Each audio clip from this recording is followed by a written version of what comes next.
Одоогоос 4 жилийн өмнө та хоёр их уул сумын зүүн хормоод суугаад анхныхаа ярилцлага хийсэн. Тэгээ одоо энэ тэрс маань их уул сум бол одоо яг миний тэрсэн одоо сум учраас бол одоо их уул сумдаа ирж очих их дуртай.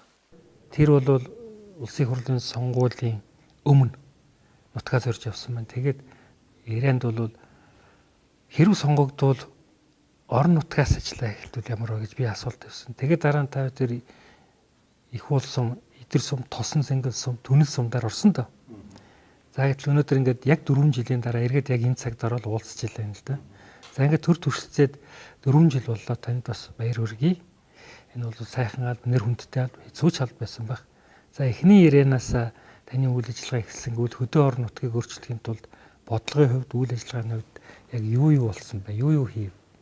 4 жил гэдэг бол бас нэгэн бодлын их урт хугацаа юм шиг мөртлөө нэгэн бодлын их богино хугацаа байна. Тэгээ энэ 4 жилд анх улсын хурлын гишүүн болохдоо бодож исэн, зорж исэн зүйлүүдээ зарим нь ажил хэрэг болгосон.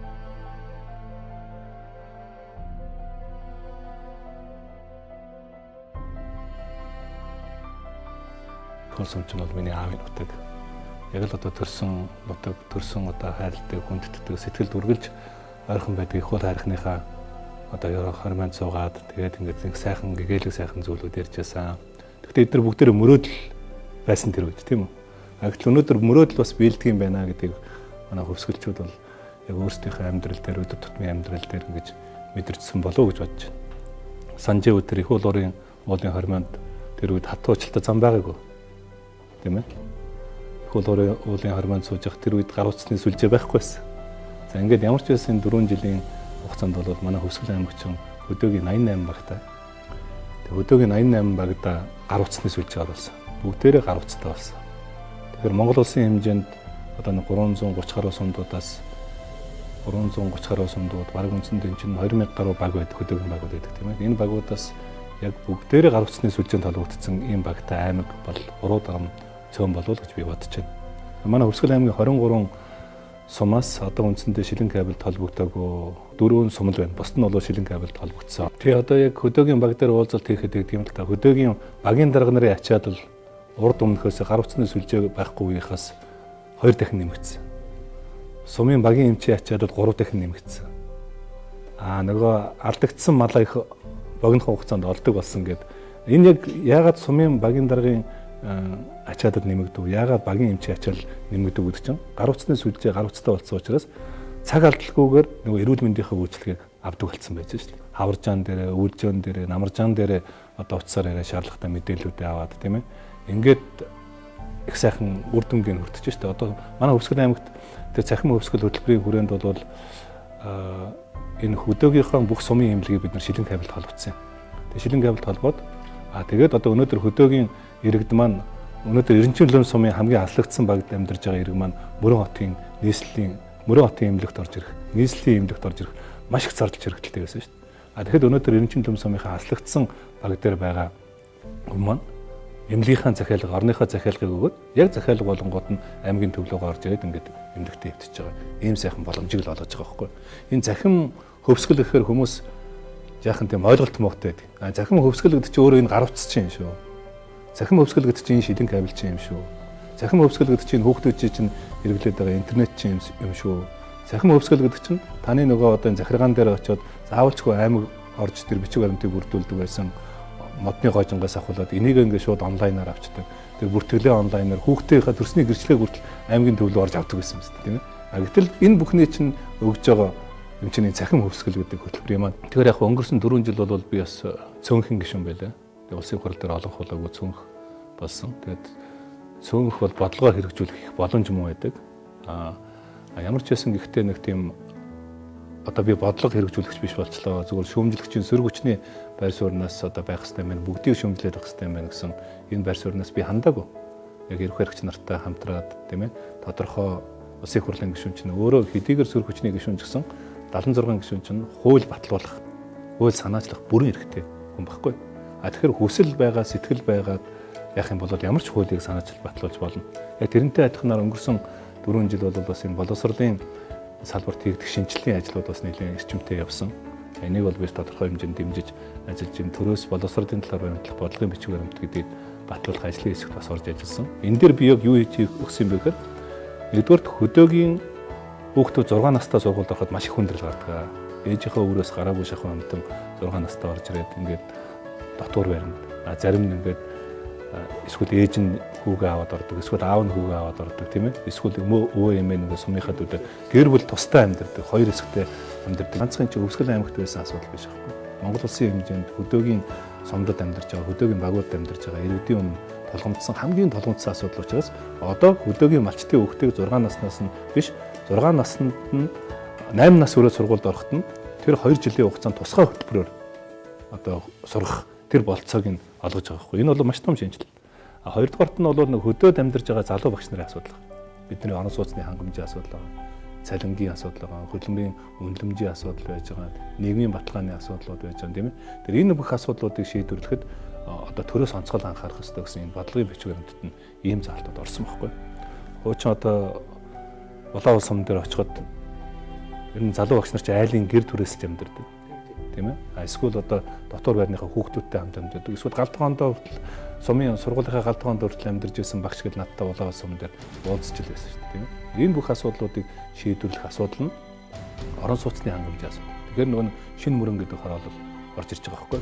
Аймгийн төв дээрээ Улаанбаатарынхнаас дутахгүйгээр одоо дулаан, тансаг, эрүүл аюулгүй орчинд амьдрах юм орон сууцны боломжийг олгох. Тэгээд өөр нэг асуудал бол энэ 8% орон сууцны зээл чинь зөвхөн Улаанбаатар хотод байсан шүү дээ. За энийг тэр Монгол банк засгийн газрын хамтарсан тогтоол дээр өөрчлөлт оруулаад хөдөөгийн иргэдэд яг сумынхаа төв дээр амныхаа орон сууцыг барих, аймгийнхаа төв дээр амныхаа орон сууцыг барих чиглэлээр бас энэ зээлийн өөрчлөлтүүдийг хийсэн байхгүй. Энэ нь эргээд нөгөө хөдөөд амьдарч байгаа залуу багш нар, төрийн залуу албан хаагч нарыг тогтвол зуршилтай ажилуулах энэ боломжийг бас бий болгосон болов уу гэж бодож байна. За яг хамгийн харамсалтай зүйл бол нөгөө энэ өнгөрсөн энэ 4 жил бол бас эдийн засгийн өсөлтийн хувьд өсөлт саардсан. Тийм эдийн засгийн боломжууд нь их хязгаарлагдмал байлаа шүү дээ. Үндсэндээ Монгол улсын эдийн засаг тэр тусмаа өнөөдөр хүний амжиргааны хөдөөгийн иргэдийн амжиргааны хамгийн гол их үүсвэр болсон энэ малын гаралтай түүхийд ноосны үн, ноолуурын үн, арь ширний үн, ахны үн хэд дахин унтсан. Ингээд бүгд л орлогогүй, бүгд л ажилгүй нэг ийм сумын төв гэдэг нэг ийм уйтгартай одоо юу гэдгийг тэгээд ажлын байр олдохгүй. Тэгмээ цалин орлого нь бага. Одоо үндсэндээ сумын төв дээр амьдарч байгаа, хөдөөд амьдарч байгаа, сум дээр амьдарч байгаа иргэд бол нэг хэсэг нь сум дээр төрийн албан хааж байгаа хүмүүсийн цалингаар амьдарч байгаа. А нөгөө хэсэг нь бол тэтгэврийнхээ хэдэн тэтгэврийн өгсчүүдийн тэтгэврээр амьдарч байгаа. За тэгээ өнгөрсөн яг 4 жилийн хугацаанд ингээд таслаад харахаар бол бүгдээр их тийм үр зээлийн дарамтанд орсон. Цалин авдаг цалингийн зээлтэй, тэтгэвэр авдаг тэтгэврийн зээлтэй, тийм ээ. Одоо малчнууд бол малчтын зээлтэй ингээд ийм хүндрэлтэй он жилүүд болчлоо л да. Тэгэхээр энэ он жилүүд дээр бол одоо энийг зас залруулах хэрэгтэй. Тийм ээ, зас залруулах хэрэгтэй. Тэгэхээр ийм зүйлүүд өнөөдөр эдийн засгийн тэр сөрөг үр дагавар нь өнөөдөр Улаанбаатар хотод одоо төсвийн бодлогын алдаа, мөнгөний бодлогын алдаа хийлээгээд ингээд ярихаар хүмүүс төрсөн буудгүй байхгүй. Төсвийн мөнгөний бодлого гэдэг ярихаар ерөөсөө буудгүй байхгүй. Гэтэл буруу алдаа хийхээр яг одоо тэр Өвсгөлийн галт сум дээр амьдарч байгаа, жаргал сум дээр амьдарч байгаа, тосон зингэл сум дээр амьдарч байгаа иргэдийн чинь амьдрал шууд ингэж нөлөөлдөг юм байна гэдгийг бид нар өнөөдөр ингэж мах биеэр мэдэрч шүү дээ, тийм ээ. Миний хүсэл бол хүмүүс хөдөөдөө сайхан амьдрах, сумдаа сайхан амьдрах, одоо хашаандаа сайхан амьдрах энэ боломжийг л олгоё гэж л одоо зорж байгаа хүсэж байгаа зүйлүүд байгаад байна. Тэгэхээр эхлүүлсэн ажлууд бол мэдээж энэ шинэ мөрөн гэдэг оролттой холбоотой зарим сумн дээр бол амны орон сууцыг баригдаад эхэлсэн ийм одоо манай их уул тариалангийн сумууд төр эхэлсэн зүйлүүд байна л да. Гол нь одоо хамгийн түрүүнд асуудал бол энэ иргэдийнхэн орлогыг яаж бий болгох вэ? Иргэдээ яаж бүтэнгийн нэг ажилтаа энэ залуучуудаа яаж нэг ажилтаа болгох вэ гэдэг миний одоо бодож байгаа хүсэж байгаа зүйлээрээс л тэр байж байгаа.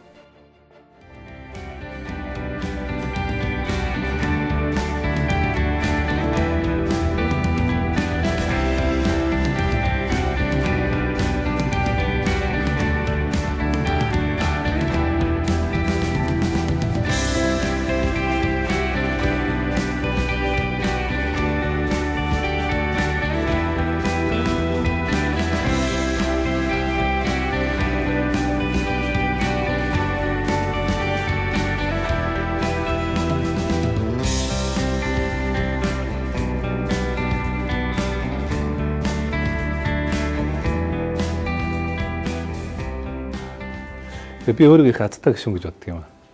Яагаад азтай гишүүн гэж боддог вэ гэхээр манай Хөвсгөл аймаг маань бүрэн хэмжээнд одоо нийслэлтэй хатуучилтаа замаар болгох төр төгсгөлийн ажлыг хийх энэ үүрэг хариуцлага надад ногдсон юм байна гэж боддог байхгүй. Тэгээ та санаж байгаа бид нар яг 2012 оны хавар мөрөнгөөс Тосон Цэнгэл хоорондын 70 км замыг эхлүүлж байсан.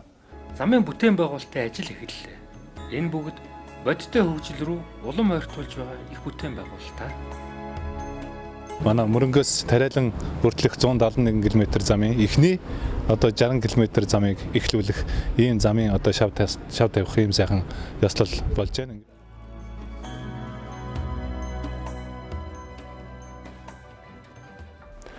Тэгээ одоо ямар ч байсан хатуучилтаа замаар холбогдсон. Өнөөдөр их сайхан байна тийм ээ. Өнөөдөр хатуучилтаа замаар холбогдсноор манай Хөвсгөл аймгийн 130 мянган иргэдийн амьдрал яхан ч гэсэн ийм тэрсмэ өнөөдрийн эдийн засгийн хүндрэлтэй, бэрхшээлтэй орлого хомс байгаа үед бол маш их дэм өгч байгаа гэж бодож байна. Хамгийн дор хаяхад Улаанбаатар хотоос мөрөн рүү явдаг одоо нийтийн тээврийн зардал тодорхой хэмжээнд бууж байгаа тийм ээ. За тэгээд юу гэдгийг цагаа маш их хэмндэг болсон. Улаанбаатар хотоос мөрөн рүү очиж байгаа 1 тонн ачааны үн өнөөдөр буурсан тийм үү. Яг ингээд жишээ аваад ярих юм бол зөвхөн зам орсноор манай хөвсгөлчүүд бол маш том эдийн засгийн боломж байна. Сүүлийн ганцхан жишээ дурдахад өнгөрсөн 100 гэхэд 70 мянган жуулчин өнөөдөр хөвсгөлд очиж одоо хөвсгөлчүүд биднээс нэг шалгалт авлаа шүү дээ. За та хар завтаа болсон. За сайхан хөвсгөл нуурч чи үзье гэсэн. Ингээ бид нар 70 мянган жуулчин авахд бэлэн биш байсан юм. Байр орон сууцны асуудлууд нь байж байгаа юм. Хоол ундны асуудлууд нь ATM-ийн мөнгө болцсон, бензин шатхуунууд нь ингээ бүгдээрээ багтаамжгүй дууссан тий. А гэтэл энэ бол боломж байхгүй. Боломж шүү дээ. Хөвсгөлчүүдэд энэ зам ийм том боломж олгож байгаа байхгүй. Хамгийн том асуудал бол энэ хөвсгөл нуурын бохирдлын асуудал байгаа байхгүй. Маш сайхан онгон дагшин мөртлөө өнөөдөр сүүлийн жилүүд маш их бохирдж шүү дээ. А тэгээ миний нэг хөх сувд гэдэг төсөл эхлүүлсэн энэ төсөл бол бас тодорхой үр дүнгээ өглөө гэж бодож байгаа байхгүй. Надлаа өнгөрсөн жилээс ахуулаад тэр нэг авдаг хураамжийн тодорхой хувь нь орон нутгатаа үлддэг. Ингээд аялал жуулчлалын сезон дуусахаар тэр хог новшоос нь тийм өнгөрсөн жилх чинь 100 тонн хог цэвэрлж гаргалаа шүү дээ. 100 тонн хог цэвэрлж гаргалаа тийм ээ. Тэгэхээр энийг жил бүхэн нэг ховын компани шин жил бүхэн би хойсоо мөнгө гаргаад цэвэрлэж чадахгүй шүү дээ. А тэгэхээр тэрийг ирсэн хүмүүс нь тодорхой хураамж төлөөд тэр хураамжаараа энэ орчныхоо одоо хамгийн гол нь байгальд ээлтэй аялал жуулчлал. Тэгээ иргэдэд хүртээмжтэй орон нутгийн иргэдэд хүртээмжтэй аялал жуулчлал хөгжүүлж ижил энэ хөвсгөлийн иргэд маань тодорхой амьдрал нь орлогонд дэвшлэх юм байна гэж би бодоод байгаа хгүй. Хуучин ямар одоо нөхцөл байдал байсан бэ гэхээр ерөөсөө Улаанбаатар хотоос л нэг 20-од аялал жуулчлалын баазууд очдог. Тэндээс ерөөсөө нутгийн улсуудыг авдаггүй. Нутгийн улсуудаас махаа хүнснийхээ ногоог хүртэл Улаанбаатар хотоос зөөдөг. Татвараа орон нутгад төлдөг. Ийм л дүр зураг 2-3 жилийн өмнө байсан шүү дээ. Одоо бол харин ч Канадын сангийн төсөл хэрэгжүүлээд нэлээд олон залуучуудыг мэдлэгтэй нөгөө яг тоогоочоор өгч чинь биднэрт нэлээд олон залуучуудыг сургачлаа шүү дээ. Тийм ээ. Тэр залуучууд нь өнөөдөр аялал жуулчлалын бааз дээр ажиллаж байна. Гар урлалаар 50 гаруй орчим гар урлалын хүмүүстээр тоног төхөөрөмжүүд бид нэр өглөө. Тэгэд одоо яг хөвсгөлд очисон хүмүүс нэг сувнер авч шүү дээ. Тийм ээ. За ингээд зам Улаанбаатар хот ингээд замтай холбогдсон. За нөгөө цацын булангийн гүүр гэдэг гүүрийг чинь баг сонгуул бүрээр нэг гişүүд ярьдаг байсан шүү дээ. Ингээл Тэрц маань их уус сумаас, Аршаанд сумаас, Тосон Цэнгэл сумаас сонгогдож ирсэн гişүүд бол ерөөсөө энийг чинь бариад өгнө. А тэгээд ямар ч байсан энэ 4 жилд бол нөгөө 4 сонгуул дамнасан цацын булангийн Сэлэнг дээрх цацын булангийн гүүр баригдсан. Бүрэн баригддаг болсон. За ингээд энэ бол том ажил. Энийг бол тэр одоо Тосон Цэнгэл сумынхан, манай их уус сумынхан, Аршаанд сумынхан гүн чинь бариул бас барьж болдог юм байна шүү дээ гэж бодож байгаа байхгүй. Тийм. Нөгөө нэг асуудал бол энэ Дашин Чилэнгээс явж байсан манай хуучин одоо нийтийн тээврийн явдаг маршрут байдаг юм. Нөгөө Тосон Цэнгэл, Аршаанд тэгээд Хайрхан ингээ Үлзий Дашин Чилэн сумтай холбогддог юм гол. Одоо энэ чинь үндсэндээ 200 орчим километрээр татуу ийм маршрут байгаа байхгүй. Тэгэхээр энэ замыг эхлүүлэх ажлуудыг хийлээ. Энэ бол одоо би хөвсгөлчүүдэд бол маш том боломж олгож байгаа ийм шийдвэр гарсан гэж бодож байгаа.